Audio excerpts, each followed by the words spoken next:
Ladies,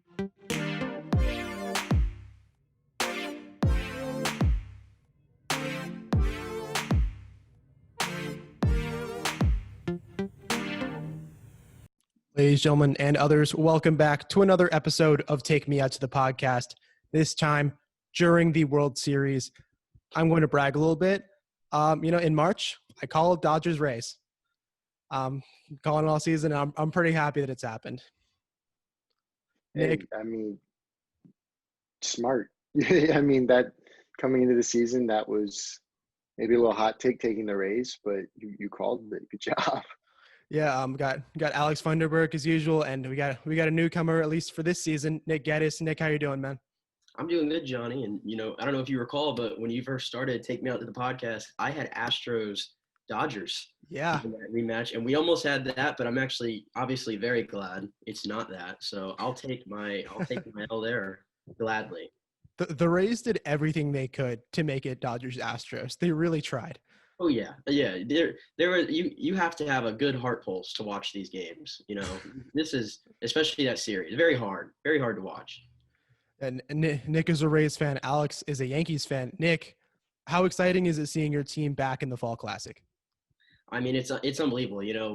Last time they made it was 12 years ago. I was a little young for that. It's nice to be in a nice era right now where I can see it and I get to watch these games and live with it. It's very exciting because, Tampa eats a lot of crow because, the stadium, the fans, yada, yada, yada. We eat a lot of it. We eat a lot of it from Yankee fans, and I'm sure Alex would agree to that one. So it was good to finally get an upper hand this year. And, don't look now, but 2020 is Tampa's year in the entire sports stratosphere at the moment. So, I'm going to take it in stride. And we're gonna talk all I want at the moment. I'm just gonna respond to that real quick. I think 2020 might be LA's year. That they won the NBA, and I think they're gonna win the MLB as well. Well, we're fighting to see whose year it's gonna be. But this is the most success the Tampa teams have all had at one time all together, and it's great to see because it's something that I always thought had the potential to happen. So it's just wonderful. But it's definitely a great start to the series. Alex, game one, my favorite player of all time, Clayton Kershaw, absolutely shoved for 77 out of his 78 pitches. Hung a slider to Kevin Kiermaier, who for some reason decided to hit his first home run off a lefty all year. What was your reaction to game one? Coming into that game, it was who I thought was going to win really depended on what Kershaw we were going to get. And we got the good Kershaw, it was really, really cool to see Kershaw perform amazing in the playoffs and in the World Series, because in the first round he looked great against the Brewers. But to see that in the World Series was really, really cool to see. And after game one, it kind of felt like, the Rays might not win a game, but Mookie Betts was going. They seemed unbeatable. Yeah, and Nick, Tyler Glasnow and Nick Anderson both have not looked great this playoffs. Nick Anderson, the velocity's down, the ride and the four-seamer's down, curveball's not locating. Tyler Glasnow, his first ever World Series start, give him a little slack because of that, but he just didn't look like he could find the zone at all.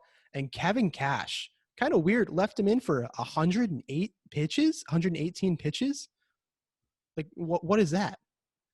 I've seen guys on this team, Blake Snell, last year, for example, he had a no-hitter against Toronto. And Ryan Yarbrough, he also had a complete game going into the ninth inning. He let him face one batter in the ninth, got him out, took him out. Didn't even let him get the complete game. I've seen Kevin Cash do things like that before to guys who were on it, but that was so out of character for Kevin Cash. It was so just hard and infuriating to watch because it's not the team's DNA. These guys, Tyler Glasnow and Blake Snell, I say it all the time, they're not aces. You cannot call them an ace when they go out there and they look good for 3 innings. In the 4th inning, it all just unravels. In the 5th inning, they're out. And it happened again last night with Blake Snell. These are not aces, and it's a problem right now for the Rays because Charlie Morton is the only one that can go deep. And, you talk about Glasnow not locating. He's overthrowing a lot. Yeah, he can pump it 101 if he wants to. Should he? Probably not. Because if he can sit in the zone 96 to 98, which you see that he has the ability to, it's still 96 to 98, and it's a very good fastball. So I think the key for him is to settle down, And he's just got to focus on not throwing, a million miles an hour. Just try to locate better and get on the same page with Zunino and let the veteran take control of you. And Alex, how much do you think that Tyler Glasnow, with only 2 real pitches, being allowed to face the Dodgers lineup a third time? I mean, it was, you shouldn't have left him out there. I mean, you can't expect a guy who only throws 2 pitches to see a lineup 3 times and have success. I mean, he would have to be really dealing and just be absolutely dominant in order to let him go back out there. And, I've said it from the jump. He's super talented, but until he gets that third pitch, he's not going to be an ace. He's not going to be, perennial Cy Young candidate. He needs that third pitch to where now, yes, you can let him go in the third time through a lineup and be okay with it. And Nick Anderson has not looked great this playoffs. He just hasn't looked like himself. How much do you think that may have impacted Kevin Cash's decision to let Glasnow ride? Well, you live and die by what got you here. What got the Rays here was the bullpen. The bullpen was spectacular. What comes with that, they threw a lot of innings, and so is the Dodgers bullpen. And I think what you're seeing is a lot of guys are taxed on both bullpens. And Nick Anderson, let's face it, whenever there's been a problem, if it's the 5th inning, like last night, if it's the 5th inning, Nick Anderson's coming in. It doesn't matter if it's a high leverage situation, he's coming in. So he's always getting these high leverage situations, and he's been able to always pitch himself around it. But when you're facing talented lineups like he's been facing, these guys are not going to miss many barrels. They're not going to miss many barrels. And I think that's what you're seeing with Nick Anderson. I think some being taxed a little bit, being counted on in these big moments, I think it's starting to catch up to him. I'm not thrilled that we had to go to him yesterday with the lead that we had, but I understand that's what, again, you live and die by what got you here. And the Kevin Cash is absolutely going to do that most of the time. Yeah, and Alex, last night, seeing the Dodgers go down early, 3-0 early, Dustin May looked terrible. Weird bullpen game situation for the Dodgers. I'm not really sure why Dave Roberts thought that was the plan, but they still came back late. Corey Seager and Chris Taylor, 2 really big home runs. How confident are you in your initial prediction that the Dodgers would win this series in 5 games? I'm still sticking to it. I said the Rays would get lucky and take a game, and I think they got lucky and took a game. They kind of dominated, but it still didn't feel like – it more felt like the Dodgers were off than the Rays were on. And I feel like come game 3 tomorrow, they're going to flip the switch again, and they're going to look like game 1. They got Walker Buehler on the mound. This Dodgers team just seems unbeatable to me. Yeah, and the Dodgers have Buehler on the mound, but the Rays also have Charlie Morton, who's really stepped it up this playoffs. He's 3-0 so far with a .57 ERA. Nick, how confident are you in Charlie Morton's ability to push this series in the Rays' favor? Yeah, I think if the Rays are going to win this series, they got to win tonight. I think that it's paramount they win tonight because this may be the only full start that you're going to get at Charlie Morton in this World Series where he's fully rested. And Charlie Morton, don't look now, but he's actually been one of the best pitchers the past decade in the playoffs. And, that only spans about, 3 playoff years, but he's just been spectacular. He's a big game pitcher. And I think this is the game if the Rays are gonna scrap and claw back into the series, because last night was a little unsettling because of the way the Dodgers just wouldn't go away, but you knew that was going to happen. It's going to start with Charlie Morton tonight for the Rays, and that's why he's here. He's the highest paid guy on this team by a pretty good margin, and that's why he was brought here to win these big games, and it's put up or shut up now here. Yeah, and the other interesting thing about this game 3 is both starters could pitch game 7 on normal rest with the new off days. Yeah, with the off days. Alex, for teams like the Dodgers and the Rays, who for by and large this season have not let their starters go 100 pitches even, how huge are those off days for those bullpens? Oh, it's huge because you can now give Nick Anderson some rest and maybe he can look like, Anderson that we've seen all season. Because like you said, he hasn't been himself the playoffs yet. Rest is huge for the Dodgers too. Any chance to get your bullpen guys rest or your starters rest, you're going to take it. So getting these guys more rest, they can come in, they can give you 20, 30 bullets now instead of maybe go an inning, they can go 2. And with bats like the Dodgers, you kind of want to be cycling through arms to give them different looks each at bat. Yeah, and Randy Arozarena so far this World Series, it's also 2 games, so make of it what you will, but he has not looked great. Who really turned it up last night, Brandon Lau, a bona fide MVP candidate during the regular season. Nick, how reassuring is it to you that after an error on that double play that Kike Hernandez made, Brandon Lau and the Rays were able to capitalize with that huge homer? That's what they needed to do. Game one, I thought they had their chance in the first inning against Kershaw. Yes, it's the first inning and the game had just begun, but against a guy like that who's going to get settled in as the game goes on, you have to take advantage. They didn't do it, and it came back to bite them. So it was good to see them jump out in front, get an early start. And for Brandon Lau, he's been dreadful this postseason. There's no other way to put it. He's been absolutely dreadful. It's been pop-ups, strikeouts.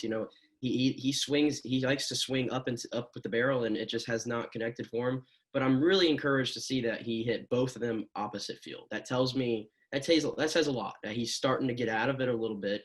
And then also Austin Meadows, the other one. These are the two best hitters on the team usually, and they've both been dreadful. Meadows, he seems to kind of wanting to come out of the slump. He got robbed by Bellinger in game one, but it was good to see him finally hit one on the screws. And then last night he hit another one on the screws for a base hit, for a base knock to contribute. So it's good to see them contributing because, like you said, Rosarina it's only 2 games, but he has not been able to get on base yet besides the walk. So, they're going to need Lau and Meadows to step up in this series. Yeah, and Dave Roberts hasn't officially said it, but he essentially said as much in his press conference last night that you're seeing Julio for game 4 and Clayton Kershaw for game 5.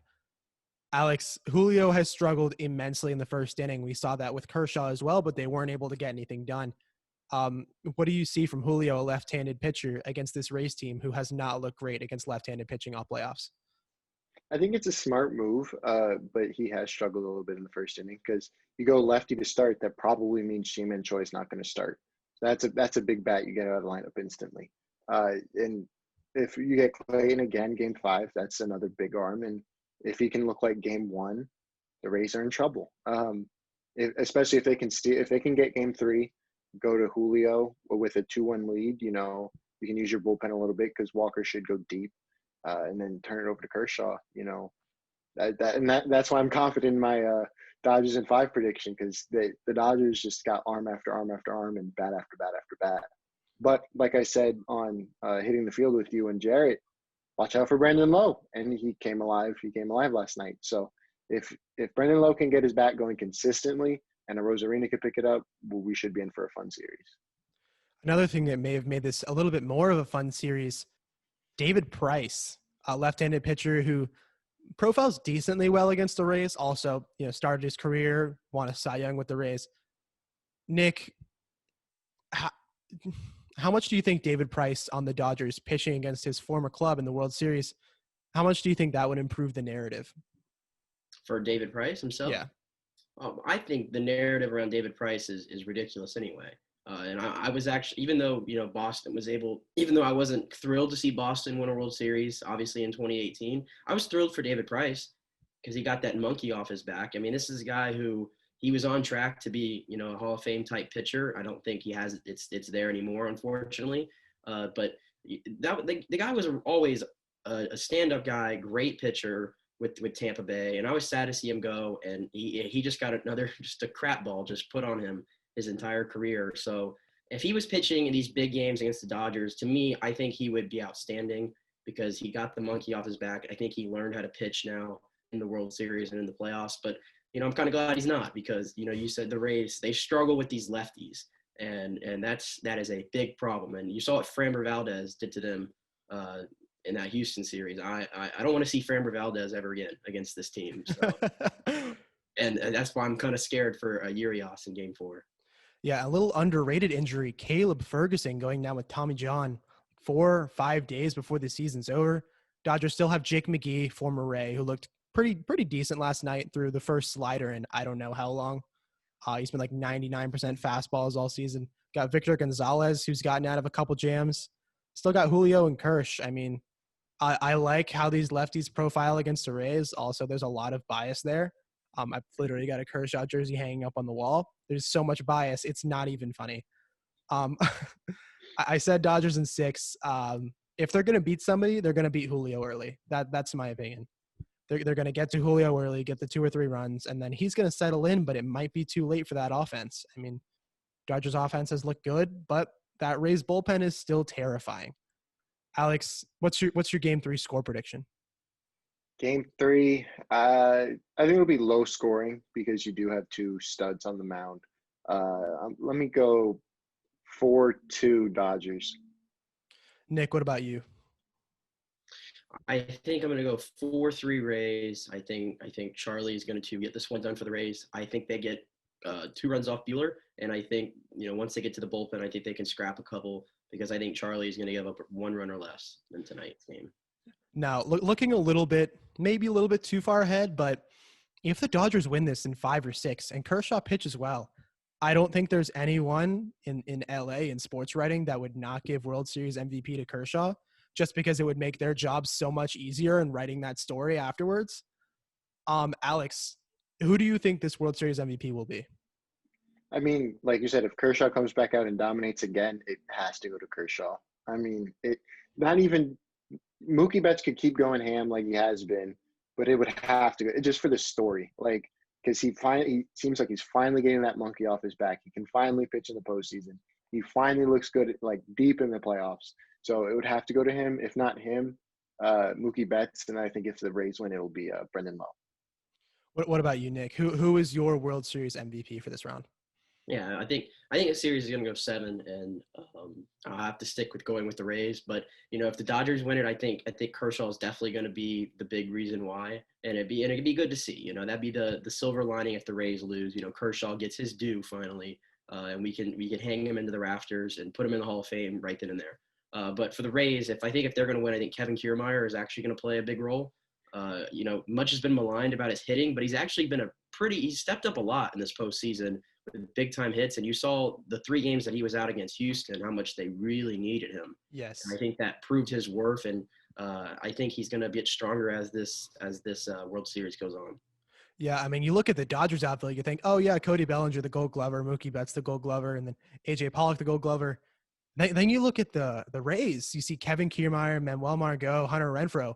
Those are 2 incredible defensive outfields. I'm surprised that many balls are landing, period. I mean, it's no wonder that guys are trying to hit the ball to the moon because that's the only way you can get it out of Kevin Kiermaier's grasp. Oh, yeah.